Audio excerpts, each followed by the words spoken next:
আসসালামু আলাইকুম। BSc in health technology admission test help zone provided by IPH গ্রুপের মাধ্যমে প্রতি বছরই আমরা বিএসসি ইন হেলথ টেকনোলজি ভর্তি পরীক্ষার সকল বিষয়ের একটা প্রশ্ন উত্তর নিয়ে লাইভ সেশন করে থাকি। এবার এই লাইভ সেশনটা স্পন্সর করেছে এইচটেক। আপনারা যেখানে থেকে দেখছেন আমাদের এই লাইভ, সবাইকে স্বাগতম। আজকের লাইভ সেশনে আমরা সার্কুলারের সম্পূর্ণ অ্যানালাইসিস করব। ছোট ছোট বিষয়গুলো একবারে ভেঙে সহজ ভাষায় আপনাদেরকে বোঝানোর চেষ্টা করব।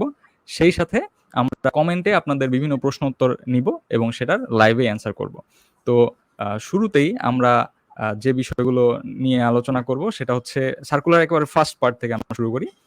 এই বিএসসি ইন হেলথ টেকনোলজির সাবজেক্ট এবং ইনস্টিটিউট সম্পর্কে, কোন ইনস্টিটিউটে কয়টা সাবজেক্ট আছে, কি কি সাবজেক্ট আছে, এই বিষয়ে আমাদেরকে ব্রিফ করবেন আমাদের সরকার জুবায়ের হোসেন ভাই। তো আমরা চলে যাচ্ছি তার কাছে। জুবায়ের ভাই শুনতে পাচ্ছেন? হ্যাঁ, শুনতে পাচ্ছি। আসসালামু আলাইকুম। আমি Zubair Hossain, institute of public হেলথে আমি বিএসসি ইন হেলথ টেকনোলজি ল্যাবে এই মুহূর্তে পড়াশোনা করছি। তো প্রথমে আপনাদের যে সাবজেক্ট এবং সিট সম্পর্কে একটা ব্রিফ ধারণা এবং অন্যান্য ইনস্টিটিউট সম্পর্কে একটা ব্রিফ আলোচনা শুরু করতেছি। তো বিএসসি ইন হেলথ টেকনোলজি মোট সাবজেক্ট আছে, যে সরকারি ইনস্টিটিউটে সাবজেক্ট আছে হচ্ছে 4টা। BSc in health technology lab, BSc in physiotherapy, BSc in radiology, আর হচ্ছে বিএসসি ইন ফুড সেফটি। তো আমাদের আইপিএইচ এ 2টা সাবজেক্ট আছে, BSc in health technology lab আর হচ্ছে ফুড সেফটি। সেখানে আপনি মোট 30টা করে 60টা সিট পাবেন।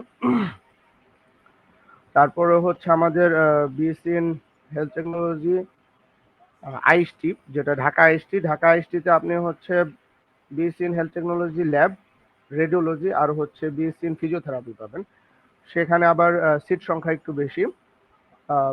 ঢাকা আইএসটিতে হচ্ছে 55টা করে সিট পাওয়া যায়। আর আরেকটা হচ্ছে রাজশাহী আইএসটি, সেটা হচ্ছে রাজশাহী ইউনিভার্সিটির আন্ডারে। আপনি সেখানে BSc in health technology lab আর হচ্ছে বিএসসি ইন ফিজিওথেরাপি, এই 2টা সাবজেক্ট পাবেন।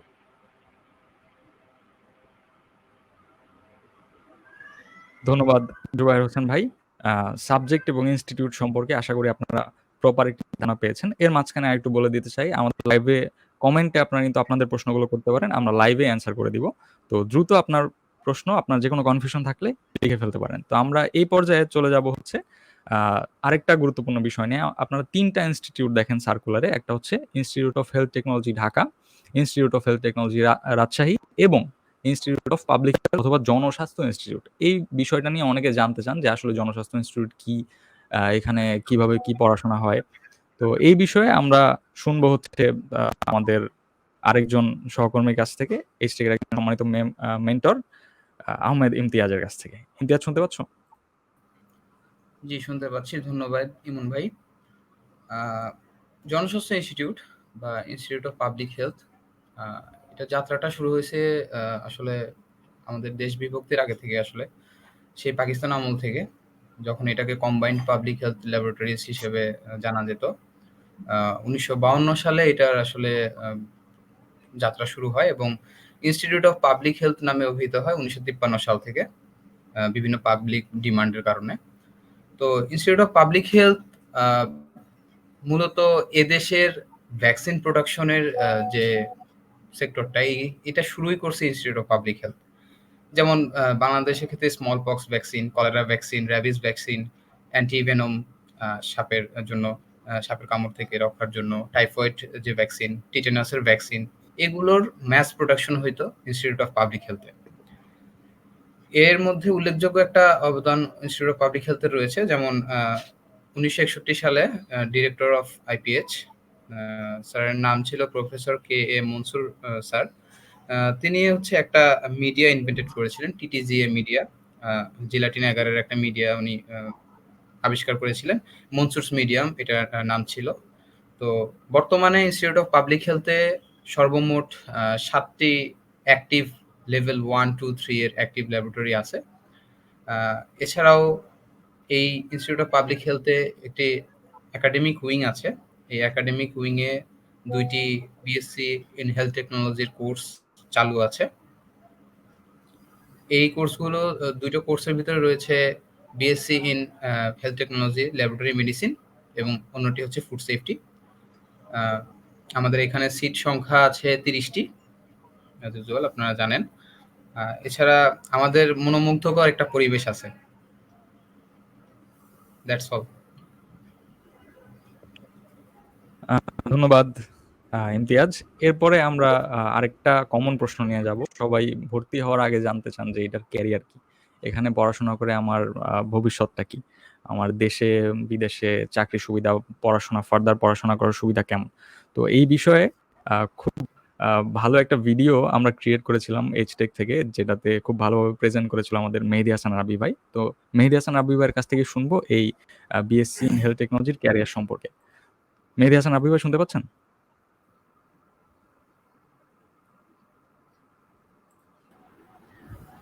হ্যাঁ, একদম ক্লিয়ার। আসসালামু আলাইকুম। আমি মেহেদী হাসান রাব্বি। আমি ইনস্টিটিউট অফ পাবলিক হেলথের একজন স্টুডেন্ট। কেরিয়ার বলতে গেলে আমি একটু সিরিয়ালে বলতে চাই। যদি প্রথমে একটা ওভারঅল কথা বলি যে আমাদের সেক্টরটা হচ্ছে এমন একটা সেক্টর যেখানে হচ্ছে যে পড়াশোনা করে আপনার বেকার থাকা লাগবে না। এটা একটা সত্য কথা যে হচ্ছে যে একটু ভালো পড়াশোনা করে সে প্রাইভেটে কোনো না কোনো জায়গায় সে কাজ করতে পারবে। এটা হচ্ছে যেটা হচ্ছে যে একদম একটা ন্যাশনাল ইউনিভার্সিটি বা যেকোনো একটা গ্রাজুয়েটদের জন্য যেটা খুব কঠিন একটা চাকরি করা, কিন্তু আমাদের প্রাইভেট সেক্টরে এই চাকরিটা করা খুবই সহজ। আর সরকারিতে হয়তো আমাদের বিএসসি দের এখনো ওইভাবেই জয়েনিং হয় না, কিছু কিছু দুই একটা জায়গায় আমাদের বিএসসি দের ইনক্লুড করা হয়েছে, মানে আমাদের সিনিয়ররা জয়েন করেছে, কিন্তু একদম সারা দেশব্যাপী কোনো ধরনের এখনো জয়েনিং নেয় নাই বিএসসি তে। আমি সাবজেক্ট ওয়াইজ একটু বলতে চাই যে আমি যদি ল্যাবের কথা বলি, BSc in health technology laboratory, সেখানে হচ্ছে আপনি পড়াশোনা করে হচ্ছে আপনার রেসপন্সিবিলিটি থাকবে হচ্ছে আপনি ল্যাবের যে আমাদের ডিজিজ ডায়াগনোসিস, আমরা যত ধরনের ব্লাড টেস্ট, ইউরিন টেস্ট করেন, যত ধরনের ফ্লুইড টেস্ট আছে সবগুলো হচ্ছে ল্যাবে টেকনোলজিস্টটা করে থাকেন। যেটা হচ্ছে সেটা প্রাইভেট সেক্টরে আপনি ডায়াগনস্টিক ল্যাবরেটরিগুলোতে চাকরি করতে পারবেন। বিভিন্ন সরকারি প্রজেক্ট এগুলোতে হচ্ছে আপনি ডায়াগনস্টিক ল্যাবগুলোতে চাকরি করবেন, এখানে ভালো একটা স্যালারি পাওয়া যায়। আর হচ্ছে যদি আমরা উচ্চশিক্ষার কথা বলি, ল্যাবের উচ্চশিক্ষা হচ্ছে আপনি বাংলাদেশে হচ্ছে ল্যাবের বিএসসি হচ্ছে উচ্চশিক্ষা, তারপর হচ্ছে আমার স্পেসিফিক সাবজেক্টে পড়াশোনা করতে হয়, যেমন হচ্ছে আমি MSc in microbiology, MSc in biotechnology, অন্যান্য আদার সাবজেক্টগুলোতে আমি এমএসসি করতাম, এমপিএস করতাম, মাস্টার পাবলিক হেলথ করতে পারবো, যেমন এটা সরকারিভাবে করা যায়। এটা হচ্ছে আমাদের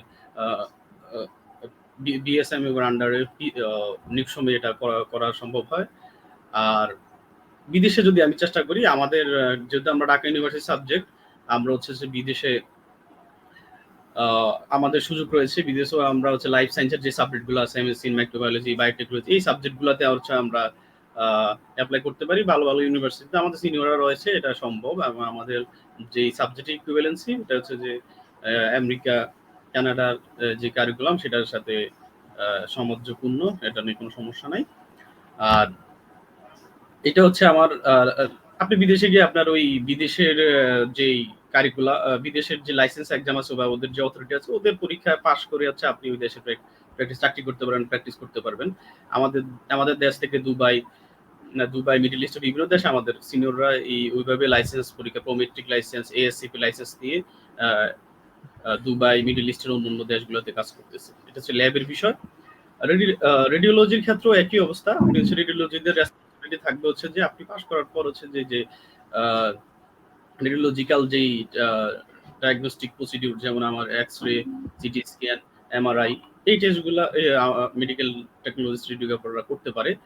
যেটা হচ্ছে আমাদের প্রাইভেট সেক্টরেই খুবই ডিমান্ড ক্যারি করে। বিশেষ করে সিটি স্ক্যান, এমআরআই যারা করে তাদের অনেক হাই স্যালারিতে রিক্রুট করা হয়।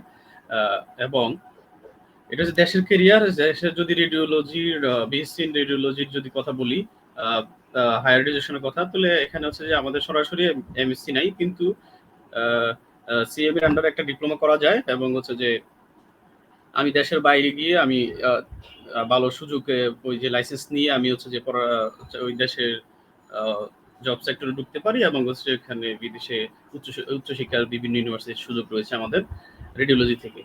আর বিএসসি ইন ফিজিওথেরাপিতে আসলে আমি বলতে চাই বিএসসি ইন ফিজিওথেরাপি একটা হচ্ছে যে একদম প্রফেশনাল একটা সাবজেক্ট, যেটা হচ্ছে যে আপনি আসলে রিহেবিলিটেশন যেই করা হয় মানুষের বাংলাদেশের, সেটা হচ্ছে আমাদের বিএসসি ইন ফিজিওথেরাপির প্রফেশনালরাই করে থাকে। এখানে হচ্ছে আপনি জব মার্কেটে যদি কথা বলি প্রাইভেট, এখানে হচ্ছে যে আপনি প্রাইভেট প্র্যাকটিস করতে পারবেন, আপনি রোগী রিহেবিলিটেশনাল যে প্র্যাকটিশনার হিসেবে কাজ করতে পারবেন এবং অচিরে এখন স্বতন্ত্রভাবে আপনি চেম্বার নিয়ে আপনি এখানে রোগী দেখতে পারবেন। আর এখানে একটা বিষয় আছে যে ডাক্তার লেখা না লেখা, এটা নিয়ে একটা একটা আইন হয়েছে এখনো, মানে এটা আইনটা এখনো ক্লিয়ার না। তবে আমার মনে হয় অচিরে এটা ক্লিয়ার হয়ে যাবে যে আসলে ডাক্তার লেখা যাবে কি যাবে না। আমার মনে হয় এটা সম্ভব হবে এবং এটা সম্ভব পসিবল হবে যে ডাক্তার লিখতে পারবে। আপনারা হচ্ছে চেম্বার দিয়ে প্রাইভেট প্র্যাকটিস করতে পারবেন। আর যদি আমি এখানে বাংলাদেশে বিএসসি ইন ফিজিওথেরাপির হায়ার এডুকেশন কথা বলি, যেমন এমএসসি ইন ফিজিওথেরাপি রয়েছে আমাদের ঢাকা ইউনিভার্সিটির আন্ডারে করা যায়। আমাদের হচ্ছে যে নিটো সিআরপির আন্ডারে একটা এমএসসি রয়েছে, অথবা দিনাজপুর হাজী দানেশ না দিনাজপুর টেকনোলজিক্যাল ইউনিভার্সিটি যেটা আছে ওটার আন্ডারে আমরা সরাসরি এমএসসি ইন ফিজিওথেরাপি করা যায়। আর হচ্ছে দেশের যদি আমি বাইরের জায়গায় বলি, ফিজিওথেরাপিতে আপনি প্রাইভেট সেক্টরে কাজ করতে পারেন। প্রাইভেট হসপিটালগুলোতে যে ফিজিওথেরাপি ইউনিট রয়েছে ওইখানে হচ্ছে আপনি ইজিলি কাজ করতে পারবেন। আর দেশের বাইরের যদি উচ্চশিক্ষার কথা বলি, physiotherapy doctor of physiotherapy others যেই এমএসসিও করার সুযোগ রয়েছে। তবে ওই দেশে প্র্যাকটিস করতে হলে ওদের যে রেজিস্ট্রেশন সেটা হচ্ছে যে পাওয়া একটু কঠিন, বলতে ওদের একটা কোর্স বা বিভিন্ন ধরনের জিনিসপত্র মেনটেন করে হচ্ছে রেজিস্ট্রেশন নিতে হবে। রেজিস্ট্রেশন নিলে আপনি এখানে রিহেবিলিটেশনের প্র্যাকটিস করতে পারবেন। আর সবগুলা সাবজেক্টের আচ্ছা, এরপরে হচ্ছে আমি BSc in health technology food সেফটিতে আসি। এটা হচ্ছে দারুণ একটা সাবজেক্ট। এশিয়া মহাদেশের এই যে ফুড সেফটি নিয়ে যে সচেতনতা, সেটা হচ্ছে যে আমাদের বাংলাদেশ থেকে এই ধরনের একটা সাবজেক্ট শুরু করে, যার কাজ হচ্ছে আমাদের যে ফুড সেফটি দেওয়া, ফুড খাদ্য নিরাপত্তা প্রদানে আমাদের বর্তমানে যারা আছেন ডিপ্লোমা স্যানিটারি ইন্সপেক্টর যারা আছেন তারা এই শর্তটা দিয়ে থাকে। আর যখন আমাদের এই গ্রাজুয়েটরা ইনক্লুড হবে, এটা আরো সুন্দর এবং ওয়াইডলি এটা বাংলাদেশে শুরু হবে। এইসব সেক্টরগুলোতে হচ্ছে আমাদের ফুড সেফটির বাইরে কাজ করে, যেমন আমাদের বিভিন্ন ধরনের ফুড কারখানা, ফুড ইন্ডাস্ট্রি গুলাতে হচ্ছে যে আমাদেরকে রিক্রুট করা হবে। বিভিন্ন ধরনের এগুলাতে হচ্ছে আমাদের ফুড সেফটি স্টুডেন্টদের ইনক্লুড করা হয়। আর আমাদের চাকরির কথা বলতে একই অবস্থা। চাকরির বিষয়টা হচ্ছে প্রাইভেটে আমাদের এখনো শুরু হয়। প্রাইভেটে হচ্ছে আমরা জব বের হইলে আমরা এইসব জায়গায় সেক্টর গুলাতে, ফুড ইন্ডাস্ট্রি, বিভিন্ন অথরিটি গুলাতে আমরা কাজ করতে পারবো। বিভিন্ন প্রাইভেট কোম্পানি গুলাতে ফুড সেফটি বিষয়ক যে জিনিসগুলো আছে এগুলো আমাদের মেনটেন করতে হবে। আর সরকারিতে ও একই অবস্থা, অনগোয়িং প্রসেসে আছে, যেটা যে কোনো সময় চলে আসবে সামনে। আর বিদেশেও একই অবস্থা। বিদেশে আপনি এমএসসি করার সুযোগ আছে লাইফ সায়েন্স সাবজেক্ট গুলাতে, ডাইজেস্টার ম্যানেজমেন্টে আপনি এমএসসি করতে পারবেন, বা হচ্ছে এই ধরনের পাবলিক হেলথ রিলেটেড সাবজেক্ট গুলাতে এমএসসি করার সুযোগ রয়েছে, এবং ওই দেশের যে খাদ্য নিরাপত্তা সেটার আপনি কাজ করতে পারবেন। এখন ওভারঅল যদি আমি আমাদের 4টা সাবজেক্টের কথাই বলি, 4টা সাবজেক্টের কথা হচ্ছে যে আমি প্রথমেই কথাটা বলছিলাম যে আপনি বিএসসি করে হচ্ছে যে বেকার চাকরি খোঁজা লাগবে না যদি আপনি ঠিকঠাক মতো পড়াশোনাটা করে থাকেন। দেখা গেছে এই দিক থেকে আমরা সবার থেকে এগিয়ে, কারণ হচ্ছে যে আমার জন্য একটা চাকরি মিনিমাম একটা স্যালারি, মিনিমাম একটা চাকরি আমার জন্য প্রাইভেটে আমার জন্য রেডি আছে। কিন্তু যেমন আমি যদি বলি আমি কেমিস্ট্রিতে পড়ছি ন্যাশনাল ইউনিভার্সিটি থেকে, আমার জন্য কিন্তু একটা চাকরি রেডি নাই ধরতে গেলে। আমি হচ্ছে যে একটা প্রসেসে হয়ে হয়তো আমার প্রাইভেট অথবা সরকারিতে আসা লাগে, কিন্তু আমার জন্য প্রাইভেটে এই জায়গাটা সবার থেকে আলাদা। এবং আমি ওই যে ন্যাশনাল ইউনিভার্সিটির যে কেমিস্ট্রি স্টুডেন্টরা যেসব জায়গায় পরীক্ষা দিতে পারতেছে তার অনার্স যোগ্যতা দিয়ে, সেখানেও আমি ওই জায়গায় অনার্স সমমান যোগ্যতা দিয়ে পরীক্ষা দিতে পারতেছি ওর সাথে। মানে বিসিএস সহকারে যেসব চাকরিগুলোতে হচ্ছে আমাদের অনার্স সমমান, সেই সকল জায়গাতে আমি অ্যাপ্লাই করতে পারতেছি এবং পরীক্ষা দিয়ে ওইসব জায়গায় ঢুকতেছি। ইভেন বিসিএস সহ অন্যান্য বড় বড় চাকরিতে আমাদের সিনিয়ররা অনেকে ইনক্লুড যোগদান করেছেন, এবং হচ্ছে যে এটা হচ্ছে আমাদের পজিটিভ দিক। তো অনেকে বলে যে আমি ন্যাশনাল ছেড়ে চলে আসবো কিনা, যাদের সম্ভব হয় তারা দুইটা একসাথে কন্টিনিউ করেন, কিন্তু আপনি ন্যাশনালে যে সুবিধা পাবেন আমার মনে হয় এটার থেকে মোর বেটার হচ্ছে আমাদের এই সাবজেক্টগুলো, কারণ আপনি এটা একটা টেকনিক্যাল সাবজেক্ট। চাকরির বাজারও হচ্ছে, আরেকটা কথা বলি, চাকরির বাজার কিন্তু খুবই কঠিন, বিশেষ করে সরকারি চাকরিগুলোতে। কিন্তু এখানে যেহেতু টেকনিক্যাল সেক্টর, এখানে আপনি প্রতিযোগিতা অনেক কমে যাবে। যেমন সরকারি চাকরিতে রিক্রুট হইতে গেলে দেখা গেছে আপনি অল্প অল্প ধরনের কম্পিটিশন পাবেন, কিন্তু একটা প্রাইভেট সেক্টর অন্যান্য সাবজেক্টের ক্ষেত্রে দেখেন অনেক কম্পিটিশন। দেখা গেছে একটা রিক্রুটিং পরীক্ষায় আপনি 70 পায়েও আপনি ডাক পান না, এরকম বিষয়। কিন্তু আমাদের এই সেক্টরগুলোতে জব জব জবের জায়গাটা, সরকারি এবং প্রাইভেট সব জায়গাটা আমার মনে হয় তুলনামূলকভাবে ইজি। সব মিলায় হচ্ছে যে আপনারা হচ্ছে যে আপনাদের যে প্যাশন অনুযায়ী সাবজেক্ট চয়েস দিবেন, এটা হচ্ছে আপনাদের বিষয়। আর হচ্ছে যে কারো যদি মনে হয় যে আমি মেডিকেলে পড়ার ইচ্ছা ছিল, আমি মেডিকেলে পড়বো, মেডিকেল পড়তে পারিনি দেখে এই সেক্টর আসছি, তাইলে আপনাদের এই আশা করাটা ঠিক হবে না, কারণ আপনি আপনার যেই ডিজায়ার নিয়ে আসবেন সেটা এখানে পাবেন না, কারণ একজন ডাক্তার আর মেডিকেল টেকনিশিয়ানের মধ্যে পার্থক্য অনেক অনেক অনেক বেশি। তো এই আশা নিয়ে যদি আসেন যে আমি মেডিকেলে পড়তে পারি না এখানে পড়বো, তাহলে আইসেন না। কিন্তু আপনার একটা সিকিউর লাইফ পাবেন যদি আপনি এখানে পড়াশোনা করেন। আমি যদি বলি যে আপনি একটু ঠিকঠাক মতো পড়াশোনাটা শেষ করতে পারেন। এই তো, থ্যাংক ইউ সো মাচ। ধন্যবাদ মেহেদী ভাই। আপনার সাথে আমি একেবারেই যে অন্যান্য সাধারণ সাবজেক্ট ন্যাশনাল ইউনিভার্সিটির যে কোনো সাবজেক্টে পড়ার থেকে আমাদের বিএসসি ইন হেলথ টেকনোলজিতে পড়াটা অনেক বেশি কার্যকর এবং সিকিউর একটা জবের গ্যারান্টি মোটামুটি পাওয়া যায়। তো যারা ন্যাশনাল ইউনিভার্সিটিতে ফার্স্ট ইয়ার কমপ্লিট করে ফেলছেন, তারপর এখানে অ্যাপ্লাই করতেছেন, আমরা তাদেরকে বলতেই পারি যে হ্যাঁ, আপনারা এখানে ট্রাই করতে পারেন। তবে যারা বেশি বছর ওইখানে স্পেন্ড করে ফেলেছেন, 2 বছর করে ফেলেছেন, তাদের আসার দরকার নেই। আসলে এমনি অনেকটা বছর আপনি ইয়া করে ফেলতেছেন। তো আবার যদি কোর্স সুইচ করেন সেক্ষেত্রে সময়টা আপনি কভার করতে। আচ্ছা, আমি যাবো আমাদের উদ্যোগের কাছে ভর্তি ফি এবং হল সুবিধা নিয়ে। তার আগে আমি আরেকটা কমেন্ট নিতে চাই। মোহাম্মদ আশরাফুল দেওয়ান উনি প্রশ্ন করেছেন, যারা এসআইটি থেকে ভর্তি হবে তাদের আবেদন প্রক্রিয়া সম্পর্কে এবং টোটাল কত মার্ক পেলে চান্স পেতে পারে সে সম্পর্কে বিস্তারিত বলার জন্য অনুরোধ জানাচ্ছি। তো আমি চলে যাবো এই আমাদের মুজিবুর রহমান উজ্জ্বল কাছে। উজ্জ্বল ভাই। ধন্যবাদ ইমন। আমি মোহাম্মদ মুজিবুর রহমান উজ্জ্বল, গভর্নমেন্ট জব করি। এখন BSc in health technology food safety third ইয়ারে আছি আইপিএইচ এ। তো আশরাফুল দেওয়ান ভাই যেটা জানতে চেয়েছেন তার প্রশ্নের উত্তর দিয়ে আমি আমার বক্তব্য শুরু করছি। এসআইটি ভর্তি প্রক্রিয়া সম্পর্কে বিস্তারিত আপনি বিজ্ঞপ্তিতে লেখা আছে, তারপরও আমি বলছি যে আপনার এসএসসির মার্কশিট এবং ডিপ্লোমার সার্টিফিকেট এবং মার্কশিট, থার্ড ইয়ারের ডিপ্লোমার যে আপনি থার্ড ইয়ারের যে কমপ্লিট করেছেন শুধু তার মার্কশিটটা এবং ডিপ্লোমার সার্টিফিকেট, যদি আপনার সার্টিফিকেট না এসে থাকে তাহলে টেস্টিমোনিয়াল বা প্রশংসাপত্র জমা দিলেই হবে। আর থার্ড ইয়ারের যদি আপনি সাপ্লি পেয়ে থাকেন সেক্ষেত্রে যে কটা মার্কশিট আছে সবগুলি আপনি জমা দিবেন। অর্থাৎ 3টা পেপার, এসএসসির মার্কশিট, ডিপ্লোমার মার্কশিট এবং সার্টিফিকেট অবশ্যই সত্যায়িত করে আপনার ডিজি মেডিকেল এডুকেশন অর্থাৎ পুরনো ডিজি অফিসের 2য় তলায় আপনাকে জমা দিয়ে একটা কোড নাম্বার নিতে হবে। ওই কোড নাম্বার দিয়ে আপনাকে আবেদন এসএমএস করতে হবে, এসএমএস এ ওই কোড নাম্বারটা দিতে হবে, তারপরে আপনার আবেদন প্রক্রিয়া সম্পূর্ণ হবে। সেক্ষেত্রে আপনি কাগজগুলি জমা দেওয়ার সময় সরকারি চাকরিজীবীদের ক্ষেত্রে এখন বিজ্ঞপ্তিতে যেটা বলা হয়নি যে একটা প্রমাণপত্র চেয়েছে, এটা দিয়ে দিতে পারেন। যদিও আমি বলেছি যে এটা এখন যেহেতু বলা হয়নি স্যার, এটা সবার জন্য কঠিন হবে। আপনার যোগদানপত্র বা নিয়োগপত্র দুইটার যে কোনো একটা কাগজ সাথে দিয়ে আসতে পারেন। অর্থাৎ আবেদনের আগে আপনাকে পেপারসগুলি ডিজি অফিসে জমা দিয়ে একটা টোকেন নাম্বার নিতে হবে, সেই টোকেন নাম্বার দিয়ে আপনাকে এসএমএস পাঠাতে হবে। ধন্যবাদ। জি, ধন্যবাদ উজ্জ্বল ভাই। এরপরে আমি রেগুলার আপনার কাছে যে বিষয়টা নিয়ে আসতে যাচ্ছিলাম, ভর্তি ফি এবং হল সম্পর্কে, এই সম্পর্কে যদি একটু তথ্য দিতেন।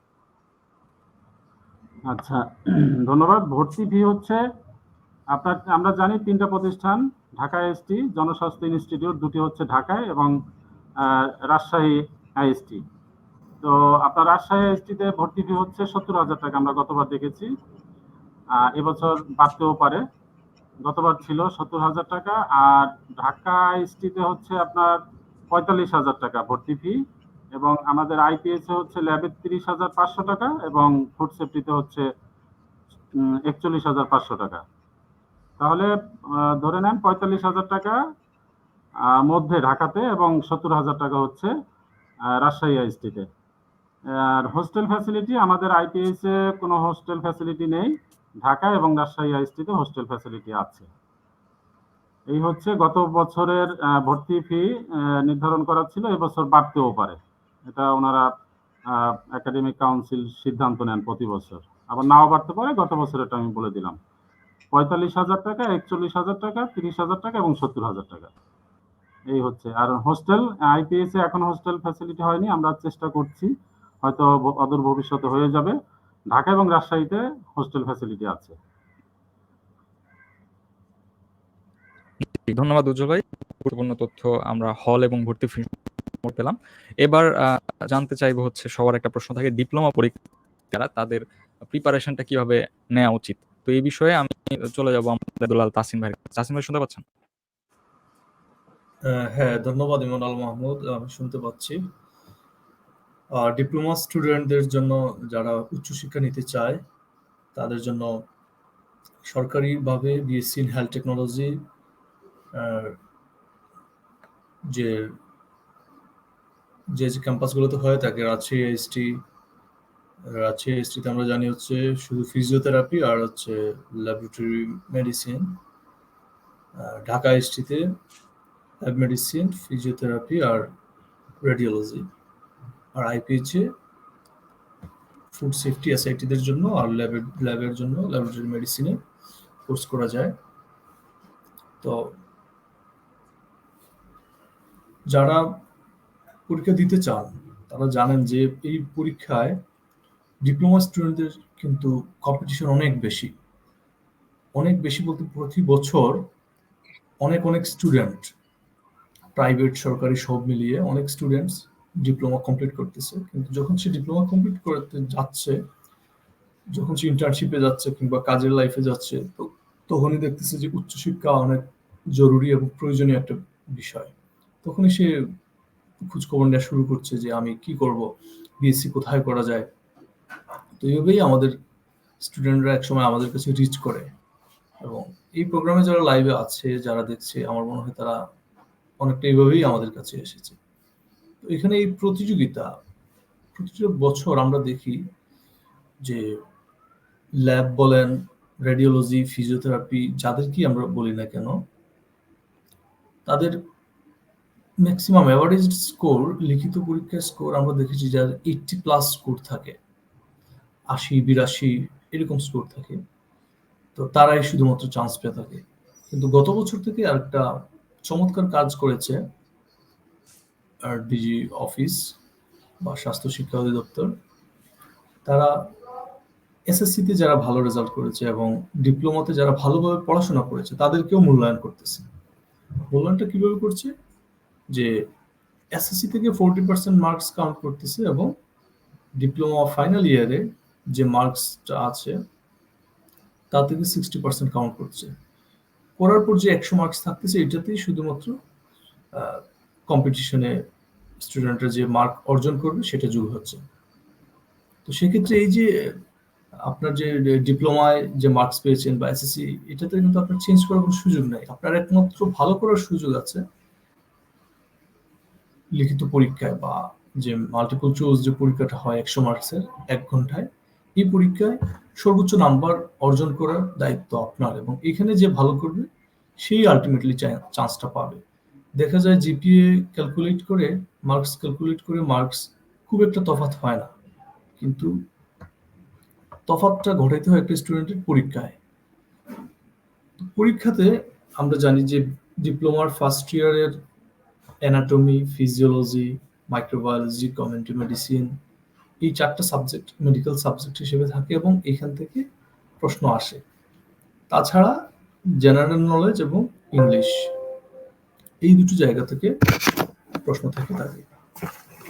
এখন ব্যাপার কথা হচ্ছে যে আমি প্রস্তুতিটা কিভাবে নিব।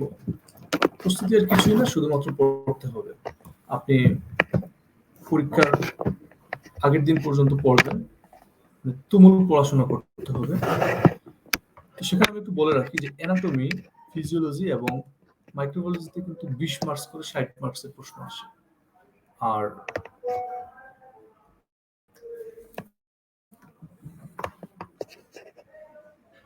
কমিউনিটি মেডিসিনে 10 মার্কসের প্রশ্ন থাকে, জেনারেল নলেজে 10 মার্কসের প্রশ্ন থাকে, সেই সাথে হচ্ছে ইংলিশে 20 মার্কসের প্রশ্ন থাকে। এইভাবে আমরা 100 মার্কস ক্যালকুলেট করতে পারি। তো আমরা এই সাপোর্টটা দেওয়ার জন্য আমাদের আজকের যে স্পন্সর এইচটেক একটা ডিজাইন করে একটা কোচিং রান করছে। তো এখান থেকে অনেকে চাইলে হেল্প নিতে পারেন যারা নিজেকে উইক মনে করছেন। আচ্ছা, তাছাড়া হচ্ছে আরেকটা ব্যাপার, প্রস্তুতির একটা বড় অংশ হচ্ছে পরীক্ষা দেওয়া। আর নিজেকে ছোট ছোট পরীক্ষা দিয়ে, মডেল টেস্ট দিয়ে নিজেকে ঝালাই করে নিতে হবে। আমি পরীক্ষার আগে 100 মার্কসে কত স্কোর করতে পারছি এটা দেখতে হবে। 60 মিনিটে 100 আনসার করতে পারতেছি কিনা, বৃত্ত ভরাট করতে পারতেছি কিনা, এটা নিয়ে নিজেকে প্রস্তুত রাখতে হবে। তারপর পরীক্ষার হলে একদম মাথা ঠান্ডা রেখে পরীক্ষা দেয়া, প্রশ্নগুলো বুঝে আনসার করা। আমরা পরীক্ষায় যে ভুলটা করি তাড়াহুড়ার পরীক্ষাগুলোতে, যে ইজি প্রশ্ন, আনসার ইজি, কিন্তু তাড়াহুড়ো করতে গিয়ে মিস্টেক হয়ে যায়। তো এগুলো কিভাবে অ্যাভয়েড করে যাওয়া, এই সমস্ত ব্যাপারে নিজেকে প্রস্তুত করে পরীক্ষার হলে যাওয়া উচিত আমি মনে করি। তো ডিপ্লোমা স্টুডেন্টদের জন্য আমার এতটুকুই ছিল পরামর্শ। ধন্যবাদ Imran Mohammad.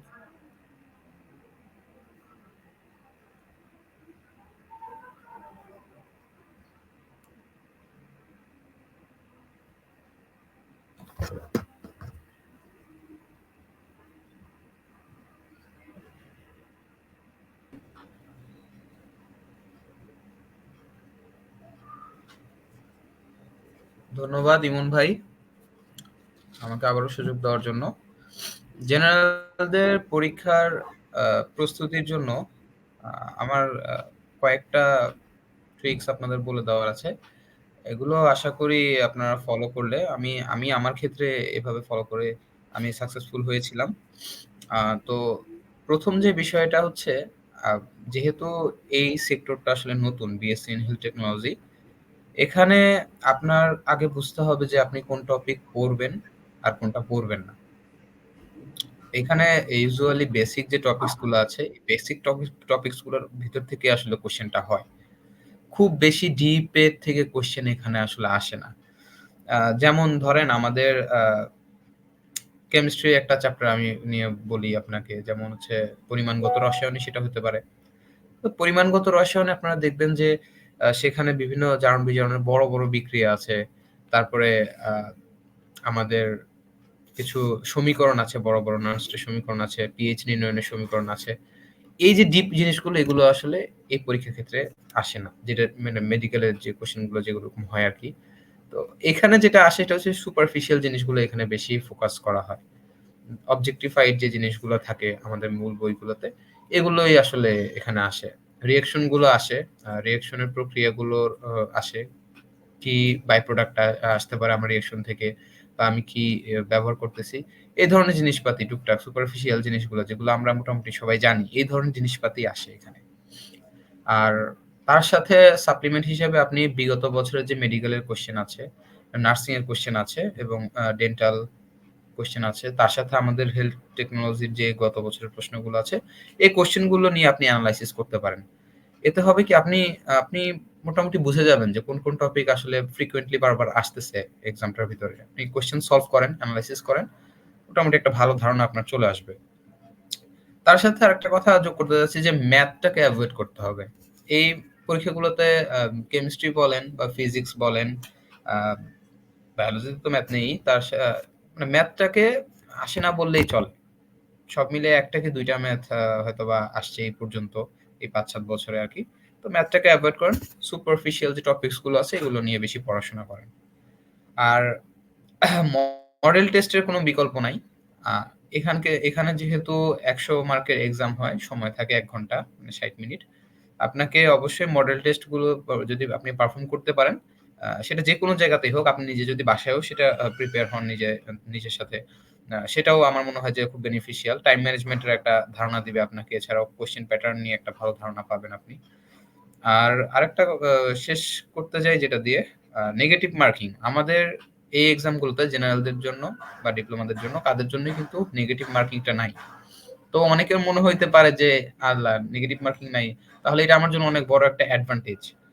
But negative marking নাই এই জন্য আমরা যে একটা জিনিস না জেনেও যে দাগিয়ে ফেলি, এটা কিন্তু আমাদের রেজাল্টের ক্ষেত্রে বড় একটা হ্যাম্পার করে। এখানে কিছু কোয়েশ্চেন একদমই ইজি হবে, আপনি যেগুলো পারবে সেগুলো সবাই পারবে। আচ্ছা, যেগুলো না পারার বা একটু ট্রিকি কোয়েশ্চেন হয়, এখানে মূল কথা হচ্ছে ট্রিকি কোয়েশ্চেনটা দেয়। ট্রিকি কোয়েশ্চেন গুলো দেখা যায় আমরা অনেক সময় বিচার বিশ্লেষণ না করে, জাজমেন্ট না করে, আমি 5টা কোয়েশ্চেনের অ্যান্সার খুব সহজ পাইছি, আমি দাগায় ফেলছি, তারপরে 2টা আমি আমি সেই কনফিডেন্সে আমি দাগায় ফেললাম, এতে কিন্তু আমার 2টা মার্ক আলটিমেটলি কমে যাচ্ছে, কাটা যাচ্ছে। তো এই ট্রিকি কোয়েশ্চেন গুলো আপনাকে ধরতে হবে, আপনাকে বুঝতে হবে। আশা করি আপনারা যখন প্রিভিয়াস ইয়ারের কোয়েশ্চেন গুলো দেখবেন, আমার মনে হয় এই বিষয়টা আপনারা আসলে ক্লিয়ার হয়ে যাবেন যে আমি কিসের কথা বলছি আপনাদের। আর যা ইচ্ছে দাগানো যাবে না, অবশ্যই ট্রিকি কোয়েশ্চেন গুলো বুঝে দাগাবেন। আশা করি আপনাদের চান্স হয়ে যাবে।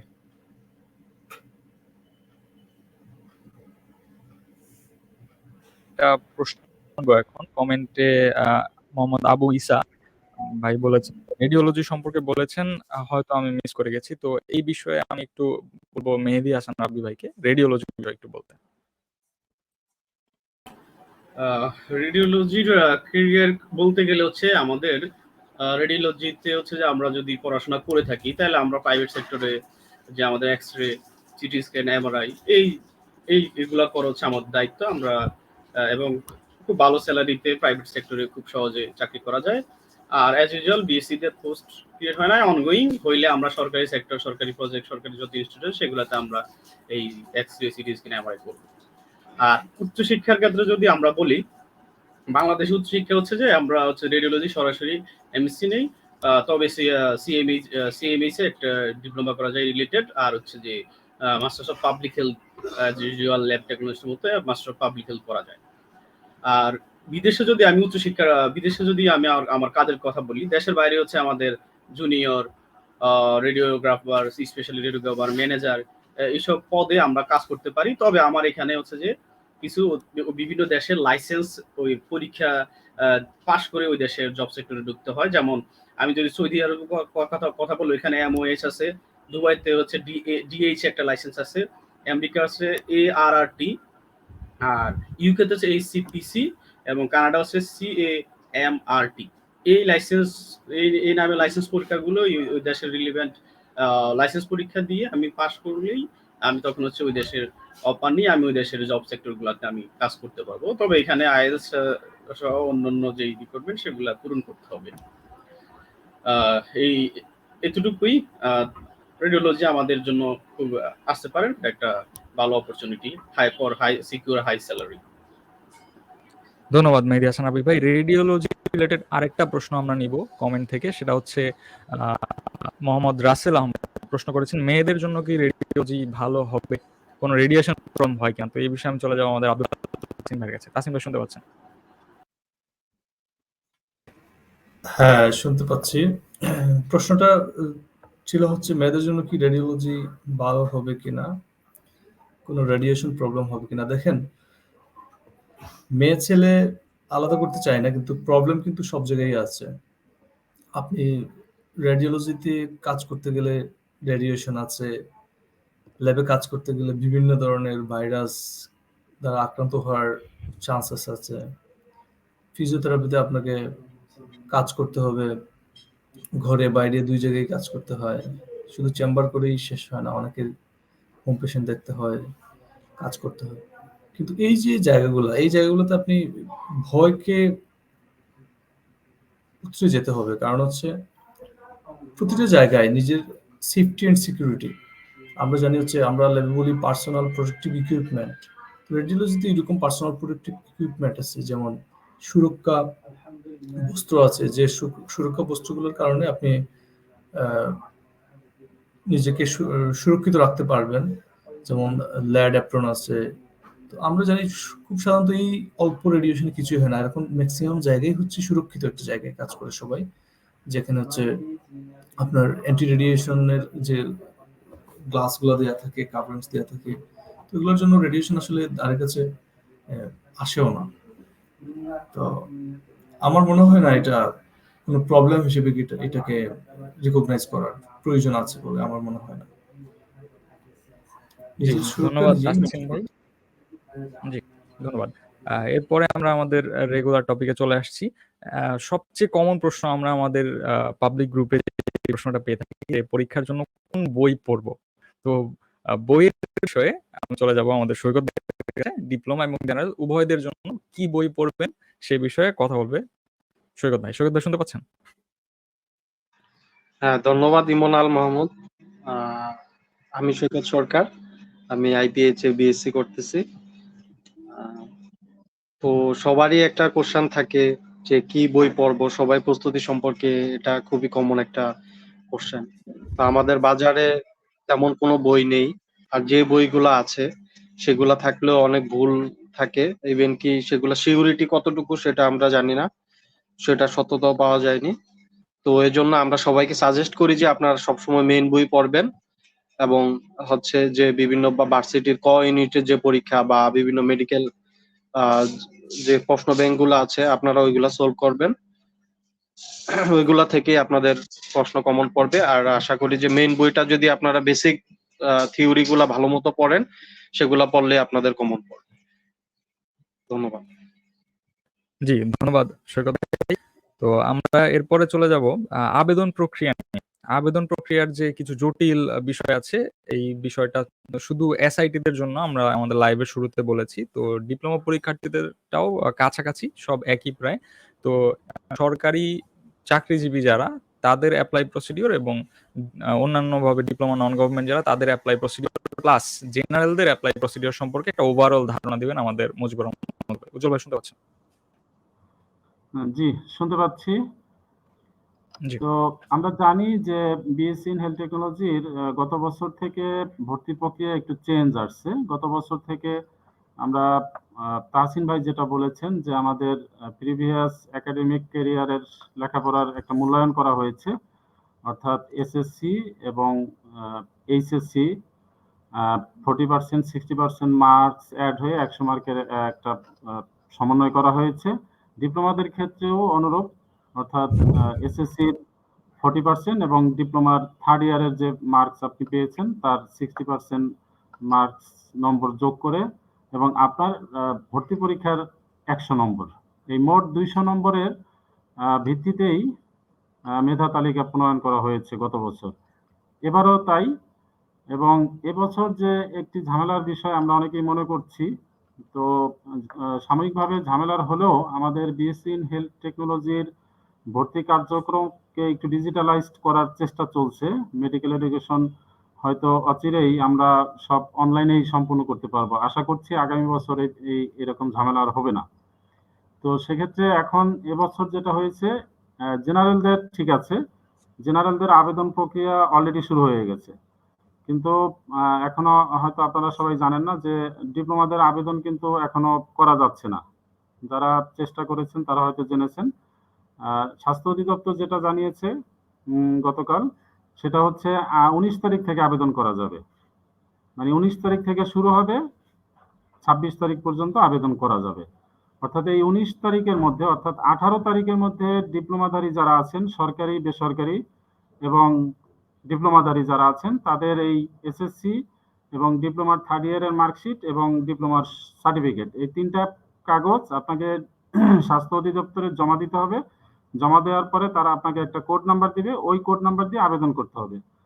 তো এখন ডিপ্লোমার আবেদন শুরু করবেন 19 তারিখ থেকে, তার আগে আবেদন হচ্ছে না, বা আপনারা চেষ্টা করেও দরকার নেই। আর হচ্ছে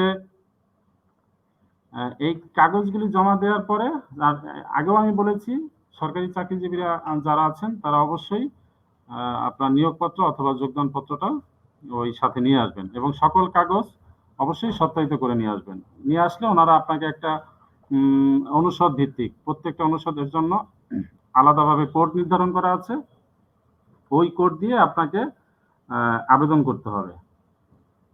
আর আর কি আছে, এই তো মোটামুটি আবেদনের ডিপ্লোমাধারীদের জটিলতা এটাই, আগে আপনাকে জমা দিতে হবে।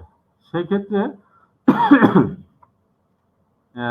যারা দূরে আছেন, এটা হয়তো ইমন ভাই আলোচনা করবেন, আপনাদের কিভাবে সহযোগিতা করা যায় এই ভর্তি প্রক্রিয়া নিয়ে সেটা আলোচনা করা হবে। তো আপাতত এতটুকুই আপডেট হচ্ছে, যারা ডিপ্লোমাধারী আছেন তারা এখনই আবেদন করবেন না, 19 তারিখ থেকে আপনারা আবেদন শুরু করবেন। তার আগে আপনাদেরকে ডিজি অফিস থেকে কাগজপত্র জমা দিয়ে ডিপ্লোমার একটা কোড নাম্বার দেওয়া হবে, সেই কোড নাম্বারটা আপনারা সংগ্রহ করবেন। জি উজ্জ্বল ভাই, কি কাগজ লাগবে সেগুলো স্পেসিফিক ভাবে অনেকে জানতে চাচ্ছে, তো এটা যদি একটু ডিসক্লোজ করে দিতেন। আচ্ছা, কাগজ বলতে 3টা কাগজ লাগবে। একটা হচ্ছে আপনার এসএসসির মার্কশিট সত্যায়িত, আর হচ্ছে ডিপ্লোমার মার্কশিট এবং সার্টিফিকেট, 3টা পেপারস। এসএসসির মার্কশিট, ডিপ্লোমার সার্টিফিকেট এবং মার্কশিট। সেক্ষেত্রে ডিপ্লোমার যদি আপনার সাপ্লি থেকে থাকে তাহলে যে কয়বার সাপ্লি পেয়েছেন সবগুলি মার্কশিটই আপনাকে জমা দিতে হবে। জি ধন্যবাদ উজ্জ্বল ভাই। সেই সাথে আমি এখন আপনাকে ছাড়ছি না, একটা প্রশ্ন আসছে, একটু অন্যরকম প্রশ্নটা হচ্ছে কিছুদিন আগে ঢাকা বিশ্ববিদ্যালয় থেকে নোটিশ দিয়েছিল যে কারিগরি গণ ফিজিওথেরাপিতে বিএসসি করতে পারবে না, বর্তমানে আবেদন করতে পারবে কিনা এই ব্যাপারে সঠিক তথ্য চাচ্ছেন একজন, তো এই বিষয়টা যদি একটু বলতেন। জি, এবছর পারবে। আমি এই বিষয়টা নিয়ে আলোচনা করেছিলাম। অফিসিয়ালি ঢাকা ইউনিভার্সিটির সেই পেপার স্বাস্থ্য অধিদপ্তর এখনো পায়নি, সেজন্য ওনারা গত বছরের যেটা ছিল সেটাই আছে। কারিগরি থেকে যারা পাশ করেছেন গত বছর আপনাদেরকে সুযোগ দেওয়া হয়েছিল, এবছরও সেই সুযোগটা অব্যাহত আছে, আপনারা আবেদন করতে পারবেন। জি ধন্যবাদ। আশা করি আপনাদের প্রশ্নগুলোর উত্তর পেয়ে গেছেন। কমেন্টে আপনারা আপনাদের আরো কোনো কনফিউশন থাকলে করতে পারেন। তো আমরা চলে যাব এখন আমাদের একজন স্টুডেন্টের কাছে, যে হচ্ছে গত বছর চান্স পেয়েছে। তো হালিমা শুনতে পাচ্ছ? জি ভাই, আসসালামু আলাইকুম, শুনতে পাচ্ছি। জি ওয়ালাইকুম আসসালাম। হালিমা, তোমার কাছ থেকে জানতে চাই যে কিভাবে প্রিপারেশন নিয়েছিলে এবং পরীক্ষার এক্সপেরিয়েন্স কেমন ছিল এবং এখন কোথায় আছো, কি করছো? ধন্যবাদ ভাইয়া। আমি হালিমাতুস সাদিয়া। আমি ফুড সেফটি ডিপার্টমেন্টে জনস্বাস্থ্যতে পড়ছি। আমি গত বছর ভর্তি পরীক্ষায় অংশগ্রহণ করেছিলাম। আহ এবার ফুড সেফটিতে আছি। আর আমার প্রিপারেশনটা ছিল খুবই, মানে আমি অ্যাডমিশন লাইফ, মানে এইচএসসি পর একটা জেনারেল স্টুডেন্টের খুবই একটা টাফ সময় যায় অ্যাডমিশন টাইম। এই টাইমটাতে হচ্ছে যে সবাই খুব চিন্তিত থাকে যে আমি কি করব। তেমনটা আমার ক্ষেত্রে ব্যতিক্রম ছিল না, আমিও এরকমই অবস্থাতে যাচ্ছিলাম। তারপর হচ্ছে যে আমি এখানে অ্যাডমিশন দিলাম। অ্যাডমিশন টাইমে আহ কি কি পড়া লাগে এটা হচ্ছে যে সবার কোশ্চেন। একটা মেইন বই ছাড়া আসলে কোনো, মানে বিকল্প কিছু নাই। মেইন বই থেকে যদি আমরা বেসিক ধারণা বা বেসিক থিওরি গুলা জানা থাকে তাহলে এক্সামটা একদম ইজি হয়ে যায়। আর আমি হচ্ছে যে বেসিক বই, মানে বেসিক পড়ার জন্য আমার যে মেইন বই ছিল তার পাশাপাশি হচ্ছে যে আমি এসটেক এর হেল্প নিই। এসটেক হচ্ছে যে আপনার আমাকে খুবই হেল্প করে আমার বেসিক বা আমার থিওরি গুলো আমাকে রিভাইজ দেওয়া বা আমার একটা এক্সাম নেওয়া। আমি হচ্ছে যে এসটেক এর ফার্স্ট মডেল টেস্টে ফার্স্ট হয়েছিলাম। তো সেক্ষেত্রে হচ্ছে যে আমার কনফিডেন্স লেভেলটা খুবই বেড়ে যায়। অ্যান্ড আস্তে আস্তে আমি এটার সাথে, মানে দেওয়া মডেল টেস্টটা দেওয়ার কারণে আমার খুবই উপকার হয়, যার কারণে পরীক্ষার ক্ষেত্রে যে আমি আমার, মানে কনফিডেন্সটা বুঝতে পারি যে না আমার এসটে কতটা হেল্প করেছে, আমি অনেক কোশ্চেনই কমন পেয়ে যাই। তো এইভাবেই হচ্ছে যে এসটেক হেল্প করে। আর এটাই ভাইয়া।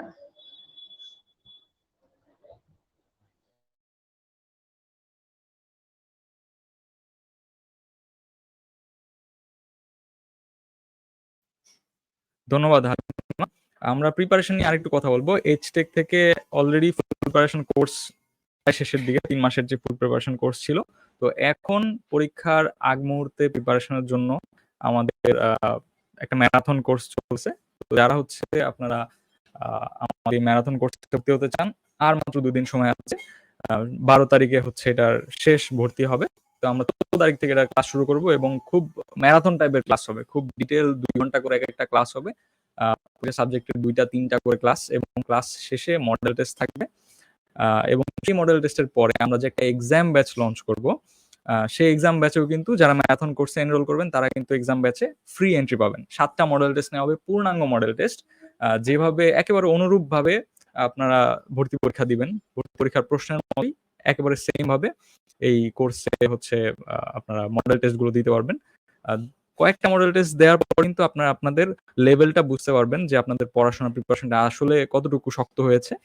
এবং আশা করি যে মডেল টেস্ট শেষ হতে হতে পঞ্চম, ষষ্ঠ এবং সপ্তম মডেল টেস্টের মধ্যে আশা করি যে আপনারা আপনাদের টাইম ম্যানেজমেন্টটাও খুব ভালোভাবে ইউটিলাইজ করতে পারবেন। তো আশা করি আপনারা খুব দ্রুত যারা প্রিপারেশন নিতে চান শেষ সময় তারা ম্যারাথন কোর্সে জয়েন করে ফেলবেন। ধন্যবাদ। তো এটার সাথে আরেকটা বিষয় আমি অ্যাড করতে চাই, সেটা হচ্ছে যারা ডিপ্লোমা পরীক্ষার্থী, ডিপ্লোমার এই কাগজপত্র জমা দেওয়ার যে একটা বিষয় আছে, এর জন্য আপনাদের ঢাকায় আসার এখন আর প্রয়োজন নাই। ঢাকায় এসে সরাসরি আর আপনাদের কাগজ জমা দেওয়ার কোনো প্রয়োজন নেই। আপনারা এইচটেকের ঠিকানায় আপনাদের কাগজপত্র সব সত্যায়িত করে কুরিয়ার করে দিলে এইচটেক আপনাদের ঢাকার যে প্রসিডিউর এবং এসএমএস এর মাধ্যমে যে অ্যাপ্লাই প্রসিডিউর সবকিছু কমপ্লিট করে দিবে। আপনাদের ইউজার আইডি এবং পাসওয়ার্ড বুঝিয়ে দিবে, যেটা দিয়ে আপনারা আপনাদের অ্যাডমিট কার্ডটা ডাউনলোড করে ফেলতে পারবেন। এমনকি অ্যাডমিটে যদি আপনারা অ্যাডমিট কার্ড ডাউনলোড করতে যদি কোনো ডিফিকাল্টি ফেস করেন, সেক্ষেত্রেও এইচটেক আপনাদেরকে হেল্প করবে। তো সুতরাং কাগজপত্র কিভাবে জমা দিবেন, ঢাকায় আসতে হবে কিনা, আসার যে সময়, এগুলো সময় নষ্ট না করে আপনারা হচ্ছে প্রিপারেশনের সময় দিতে পারেন। এই জন্য আপনারা এর থেকে হেল্প নিতে পারেন। তো সবশেষে আমি আরেকটু কমেন্ট থেকে একটা প্রশ্ন নিতে চাই। অনেকে হচ্ছে ল্যাব সম্পর্কে জানতে চাচ্ছেন, যে ল্যাবের পড়াশোনা এবং সম্পর্কে শুরুর দিকে আমরা কথা বলছি, অনেকে মিস করে ফেলেছে। তো এই বিষয়ে আমি আর একটু মেহেদী হাসান আব্দুলের কাছে যাব। শর্ট করে যদি আমাদেরকে বলতে যে ল্যাবের পড়াশোনার কোয়ালিটি কেমন এবং এটার জব এটা কিরকম হতে পারে। Thank you Emon again. ল্যাবে পড়াশোনা করলে হচ্ছে আপনি আমার রেসপন্সিবিলিটি থাকবে হচ্ছে আমার হচ্ছে যে আমাদের যে প্যাথোলজিক্যাল পরীক্ষা, আমাদের রক্ত, তারপর হচ্ছে ইউরিন, স্টুল, যত ধরনের ফ্লুইডের পরীক্ষা নিরীক্ষা সেগুলো হচ্ছে একজন ল্যাব টেকনোলজিস্ট করে থাকে। এটা থেকে পড়াশোনা করলে আপনার প্রাইভেট সেক্টরে আপনার যেটা বিভিন্ন হাসপাতাল, ডায়াগনস্টিক, এই জায়গাগুলোতে আপনি as a medical technologist, graduate medical technologist অথবা হচ্ছে যে এইসব পোস্টে আপনি চাকরির একটা সুযোগ আছে, ওয়াইড একটা জায়গা আছে চাকরি সারা দেশেই, এবং ইভেন গ্রাম অঞ্চলেও আপনার যে ডায়াগনস্টিক ল্যাব এগুলোতে খুব ভালো স্যালারিতে আপনাকে রিক্রুট করবে। আমাদের বিদেশে যদি আমি আমার ওই ল্যাব সাবজেক্টের উচ্চশিক্ষার কথা বলি, উচ্চশিক্ষা হচ্ছে যে আপনি হচ্ছে যে লাইফ সায়েন্সের যে কোনো সাবজেক্টে আপনি বিভিন্ন ইউনিভার্সিটিগুলোতে আপনি এমএসসি এবং ইভেন পিএইচডি করার সুযোগ পাবেন। আর বিদেশে চাকরির ক্ষেত্রে হচ্ছে যে আপনি হচ্ছে যে বিভিন্ন দেশের লাইসেন্স পরীক্ষা দিয়ে হচ্ছে ওই দেশের যেই জবে ঢুকতে পারবেন। যেমন আপনার মিডল ইস্টের, তারপর হচ্ছে আমেরিকার যে ওদের যে ডিএইচএ এবং হচ্ছে যে এএসসিপি লাইসেন্স আছে পরীক্ষা, ওই পরীক্ষাগুলো দিয়ে আপনি হচ্ছে যে মিডল ইস্টে, আমেরিকা, কানাডা, যে ওই দেশগুলোতে আপনি ওদের জব সেক্টরে ঢুকতে পারবেন। তো আমাদের এই জায়গাটা ল্যাবের কাজটা আসলে খুবই মানে কাজের জায়গাটা আরামদায়ক, পরিবেশ সুন্দর, আসতে পারেন আপনারা চাইলে।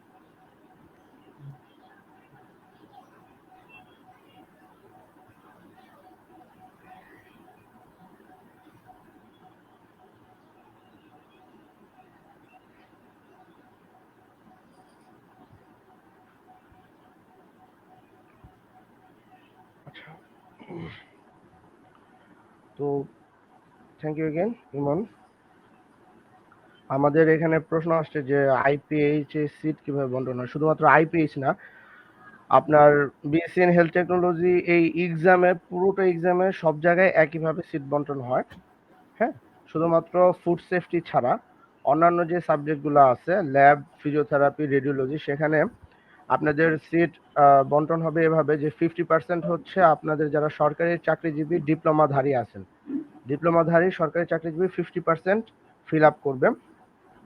এরপরে হচ্ছে 25% ডিপ্লোমাধারী যারা সরকারি চাকরিজীবী না, শুধুমাত্র ডিপ্লোমা যাদের আছে তাদেরকে দিয়ে হচ্ছে 25% সিট বরাদ্দ থাকবে।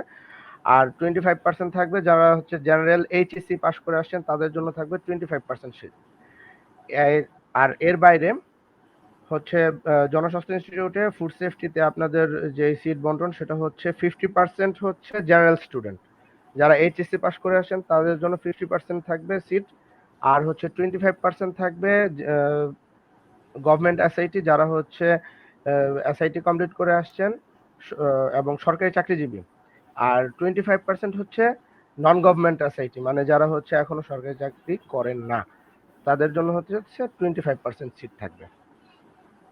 এই হচ্ছে আমাদের বিএসসি ইন হেলথ টেকনোলজিতে সিট বন্টনের যেই প্রশ্নটা ছিল তার উত্তর।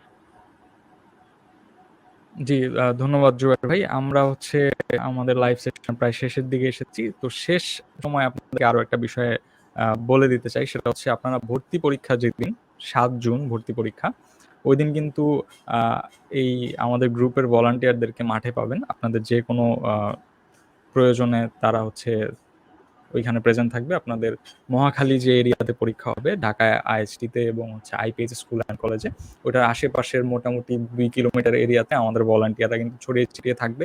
আমাদের বুথ, আপনারা আপনাদের ব্যাগ, মোবাইল এগুলো নিয়ে কিন্তু পরীক্ষা হলে ঢুকতে পারবেন না। তো সেগুলো জমা রাখার জন্য এইচটেকের বুথ থাকবে। সেই সাথে আমাদের ভলান্টিয়াররা আলাদা টি শার্ট এবং আইডি কার্ড সহ থাকবে। আপনাদের রাস্তা চেনানো থেকে শুরু করে সব রকম তথ্য কিন্তু ভলান্টিয়াররা দিতে পারবে। তো আপনারা সেই বিষয়ে নিশ্চিন্ত থাকতে পারেন এবং খুব ভালোভাবে আপনাদের প্রিপারেশন নিতে পারেন। প্রিপারেশনে আপনাদের এখন বেশি সময় ইনভেস্ট করা উচিত। তো আশা করি সবাই সে পর্যন্ত ভালো থাকবেন, সুস্থ থাকবেন এবং খুব ভালোভাবে আপনাদের পরীক্ষাটা শেষ করবেন এবং চান্স পেয়ে আমাদের সাথে দেখা করবেন ইনশাআল্লাহ। তো সেই আশা রেখে আজকে আমাদের লাইভ সেশন শেষ করছি। ধন্যবাদ সবাইকে।